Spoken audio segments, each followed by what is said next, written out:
Hey guys, it's Kipoerneke here. I thought I would hop in and at least do a work order real fast. I looked at the how to do a chat overlay on my game while I'm playing. EverQuest 2, I believe, had mentioned a place for me to look into for that. I didn't end up getting it yet. It looks like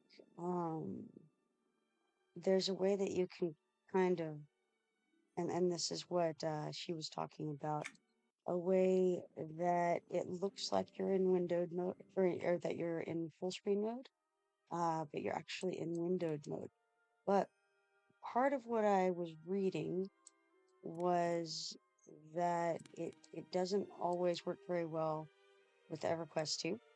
I'm going to give it a try at some point. Probably the one that EverQuest 2 mentioned would work, since I'm assuming that they stream EverQuest 2 while they're using it. So hopefully it will work correctly. I just haven't felt brave enough at this point to give it a shot yet. Or, yeah, I don't know if brave is exactly the word, or I haven't felt industrious enough, I suppose, in that regard. So at the moment, I'm just sticking with my tried and true method of having my phone on the chat screen and my computer on the gaming screen.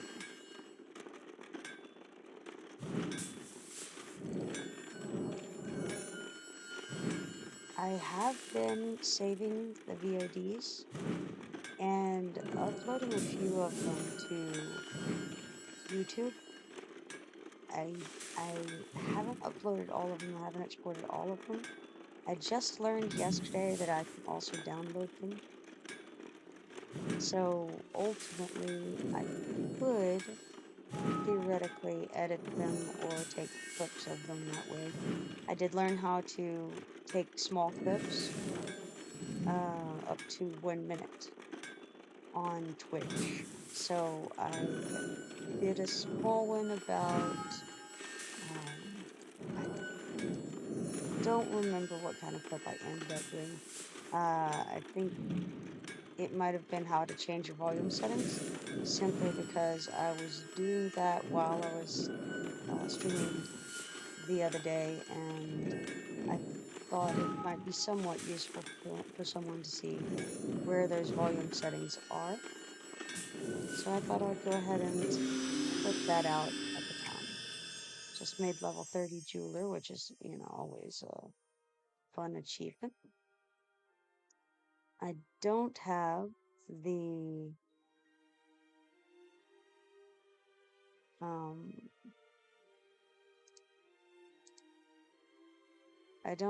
the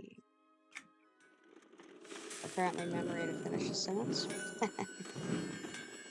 I don't have the crafting books for level 30 yet, but I can fix that problem when I leave here.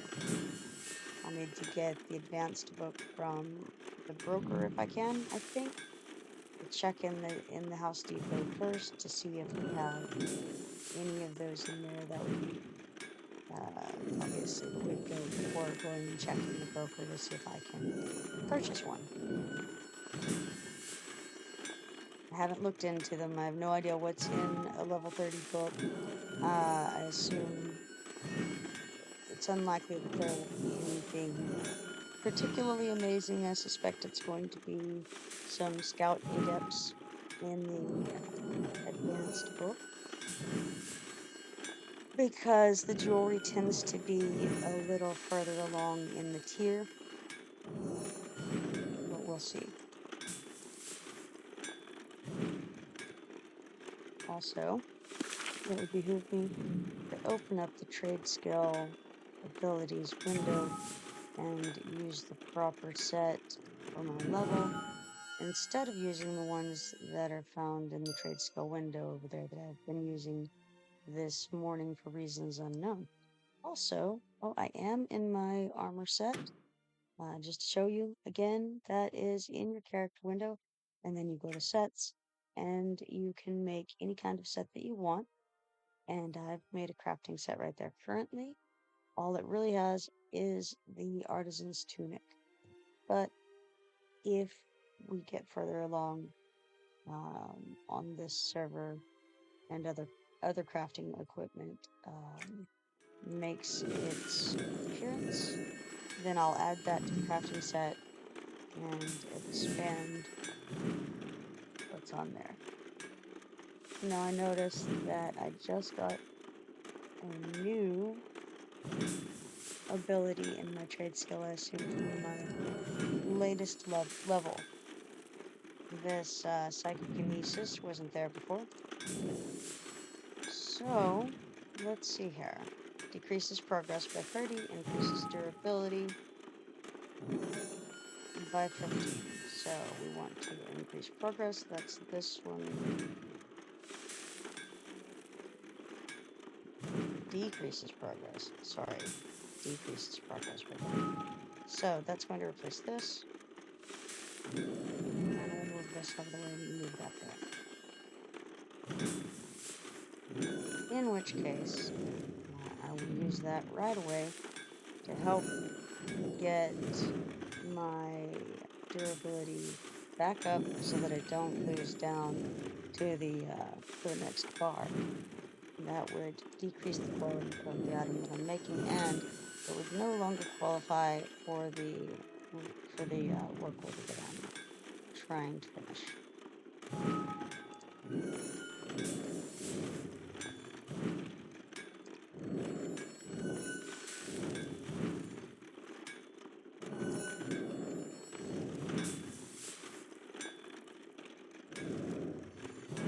My thought was that I will finish this crafting writ and then probably log off for a little while. I'm currently still at my house, not at a table, so I don't have a nice convenient thing to put my mouse on, anything like that. Not really operating at full capacity, but that's okay.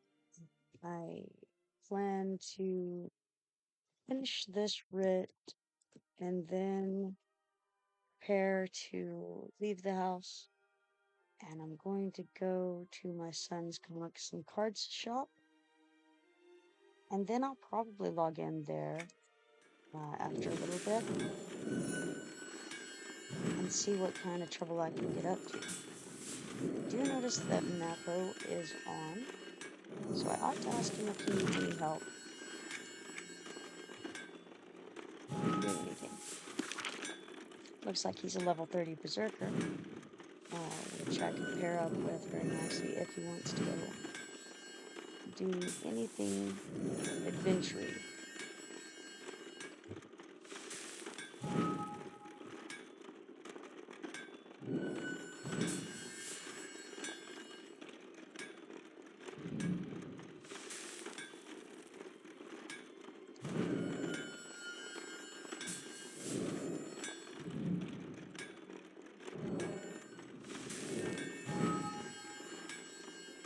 If he does, my plans may change, as they often do.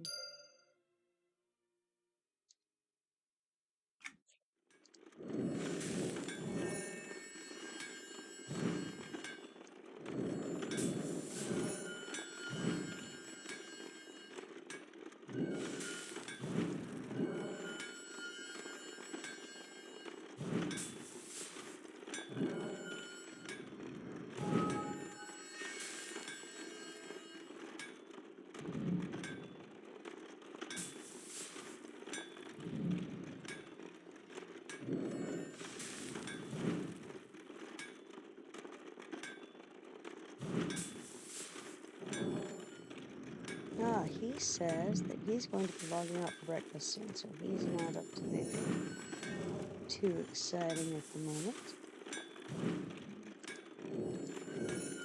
I think breakfast is a great idea.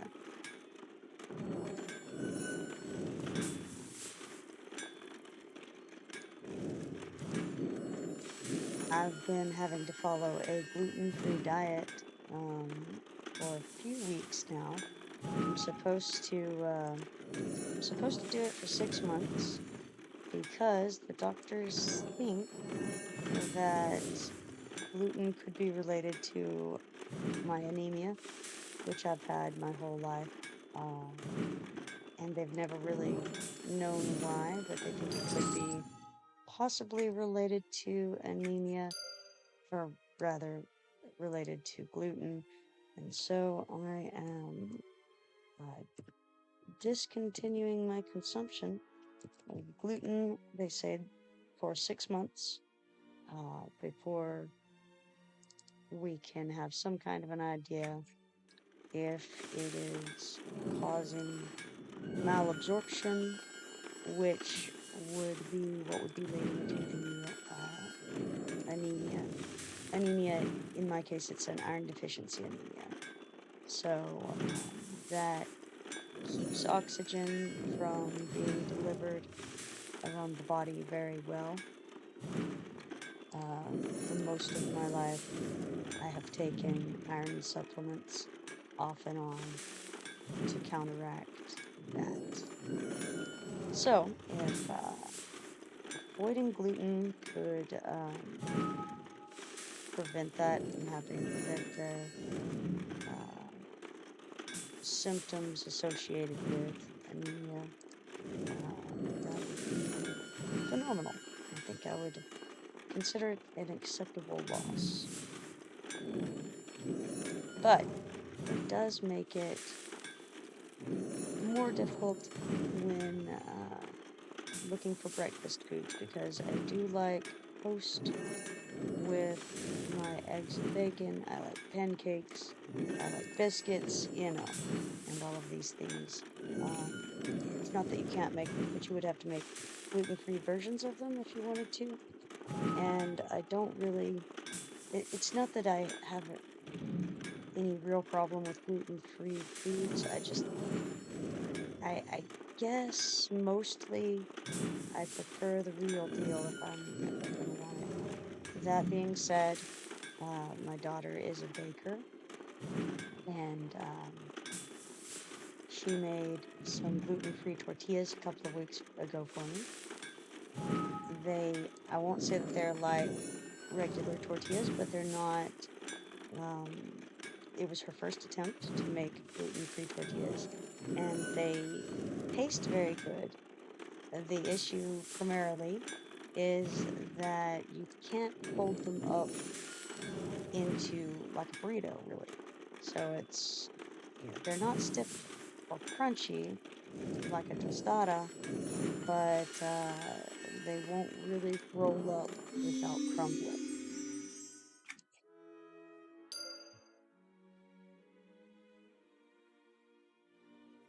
And again, they're very good, and I'm very appreciative of her efforts. And I've eaten them with many things, breakfast and their meals as well.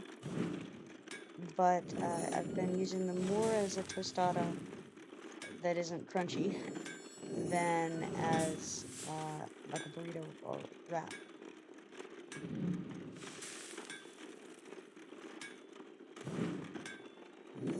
That aside, breakfast certainly does sound good.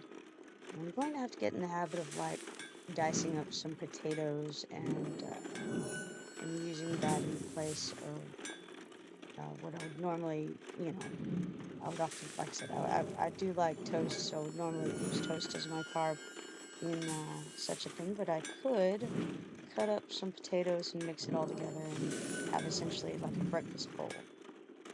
And I think that would be sufficient as well. Maybe add some salsa in there,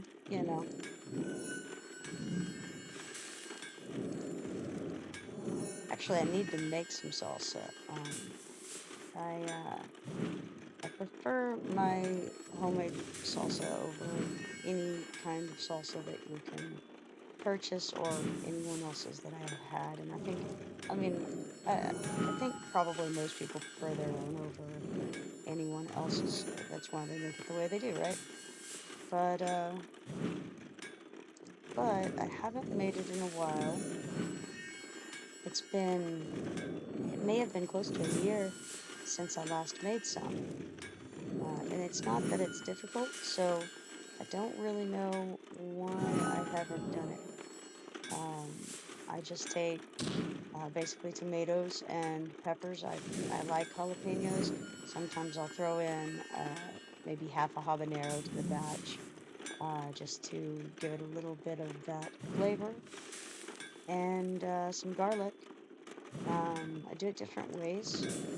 Sometimes I will roast all of those items and then puree it essentially until it's nice and smooth, and then I'll boil that down.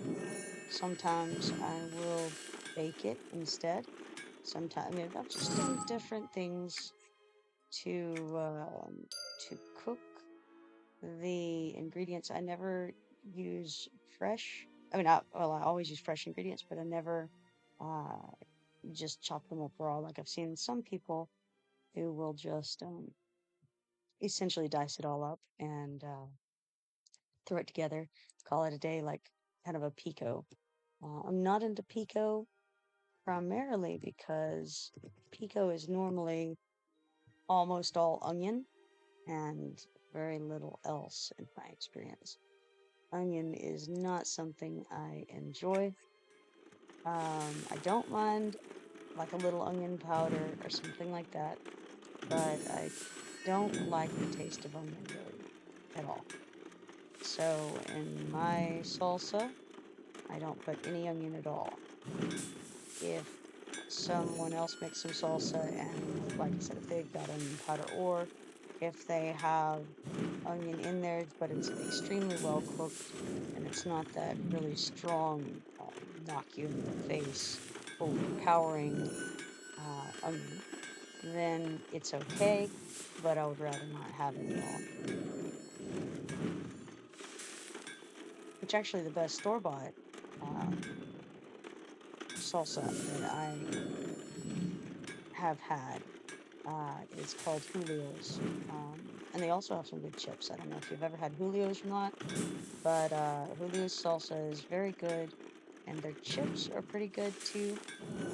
They have a seasoning on their chips that's it's pretty tasty. You can sit and eat that with some Julio's salsa and have a good time of it. I have had that as a meal before.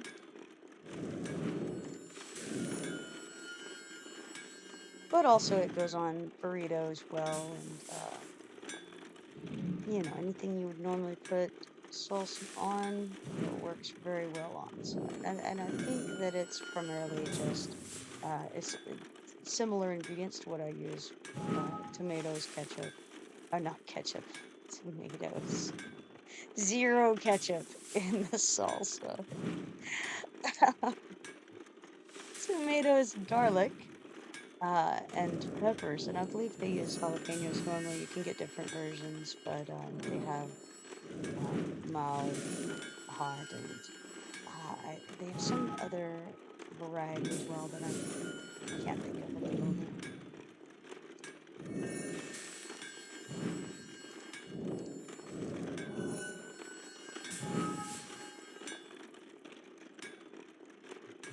Anyway, if you enjoy good salsa and you see the Julio's brand, I would say that you might want to pick it up and try it.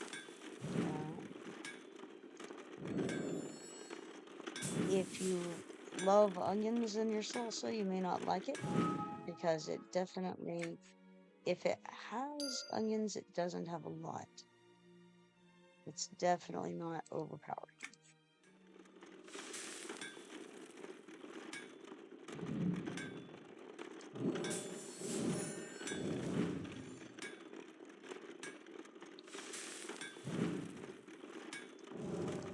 talking about food has not made me any less hungry, strangely.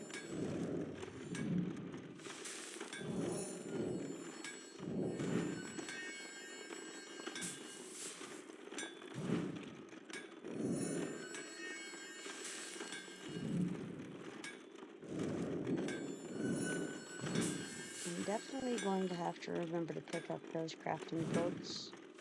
That's one of those things that is easy to forget to do. I guess for me, most things are easy to forget to do, but that's one of them that I would say I often forget to do after I'm done crafting and I know I've leveled. If the level was near the beginning of the work order like this one was, and so it's been a little while, then I am definitely prone to walk off and forget all about getting the books. What ends up happening then is that I pick up a work order and go to try to make it, only to find that I don't have the recipes for the work order in question. Not the best position, especially when you have, like, either when you're in a rush order rather than just regular work order, and you don't have as much time to zone out, get your book, grab your book, come back in, get back to work as you otherwise would. But also, it's just kind of a pain overall to interrupt what you're doing so that you can go and get the book that you really ought to have gotten while you were down there picking up your work order anywhere while you were in that area. So it can be somewhat frustrating to forget. Not like it's the end of the world or anything, but I would prefer to remember. That's the reason that I'm bringing it up again as I approach the end of the requirements for this one. Just have to keep it in my mind so that I can forget it while I'm zoning out of this house. If you guys want to remind me when I reach that point, I would be very grateful.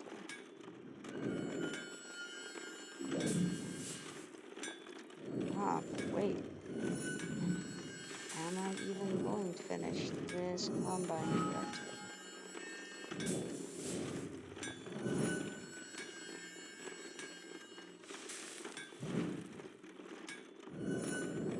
I said the word combine in relation to crafting an item yesterday in the presence of my son who also plays. And he said, "What are you talking about?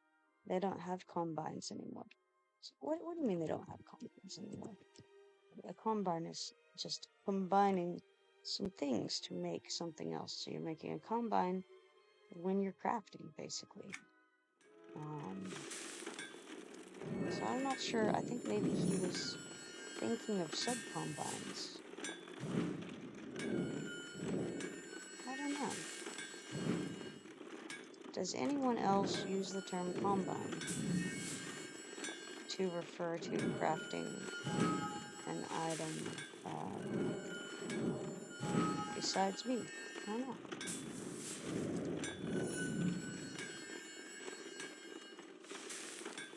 I know it used to be something that we said.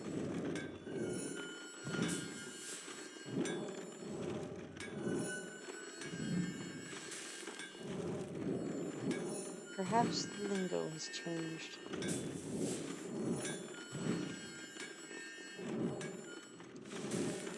I've noticed lately that sometimes when I'm playing this game, it's like my chat will get locked.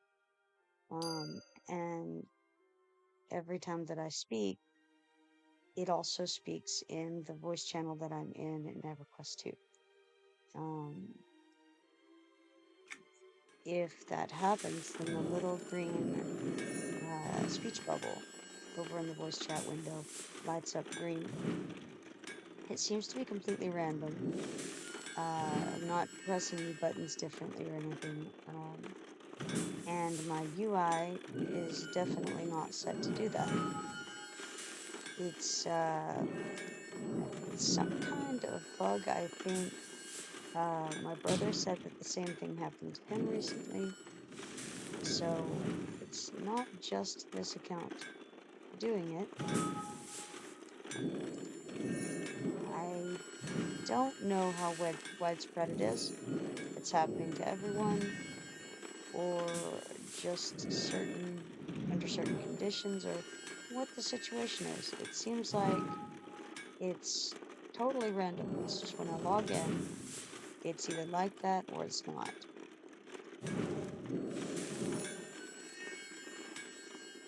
There used to be a situation where you would basically get stuck in chat. So you would have been chatting, you would have pressed control or whatever your button that you click to speak is, and the chat would get stuck and you couldn't get out of it. But I don't think that's what's going on here.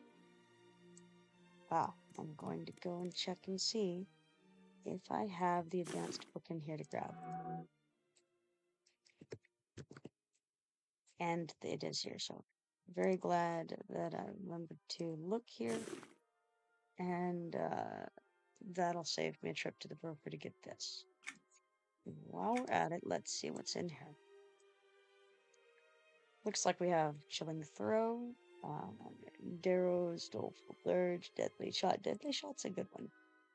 Deafening Missile, False Blade, Flaming Shot, Low Blow, Maddening Throw, Makeshift Weapon. Now I wonder what Makeshift Weapon on this server is currently doing. We're going to find out.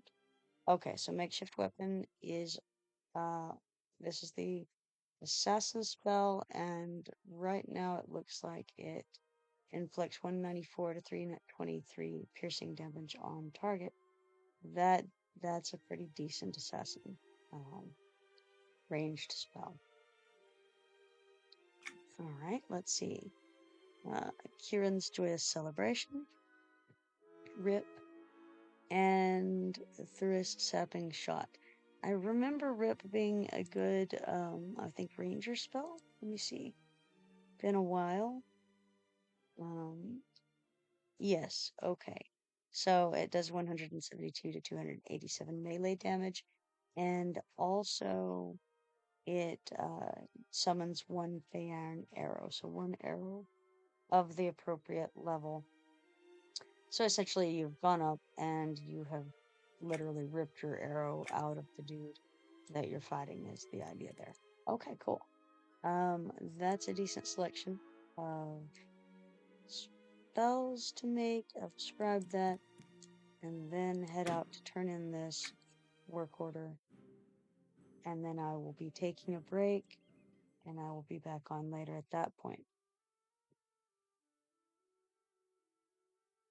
I've noticed that at the casual pace I've been doing these work orders at, it typically has been taking almost 30 minutes, I think, to pick the writ up, or the work order up, go get all of the things made, and then get it turned in.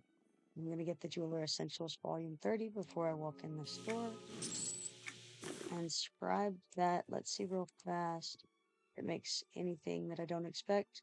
No, it just makes the apprentices of the spells that are in the advanced, which is what I expected. Alright, then we'll go into the Wayfarer stockpile here in Willow Wood and turn this in. But anyway, 30 minutes for the full experience of finishing a work order. Like I said, at a pretty casual speed. And that gives, I leveled on like the first combine of this writ. So it gives probably, let's see, I would say 27% of a level at least to do one work order. I'm going to go ahead and pick up the next order. And then I will hop off of here for a while, and I'll be back later. It was a pleasure chatting with you guys, and if you enjoyed the stream, be sure to follow so that you can. I think you can turn on notifications and find out whenever I'm going to go live. I will see you all later. Have fun playing.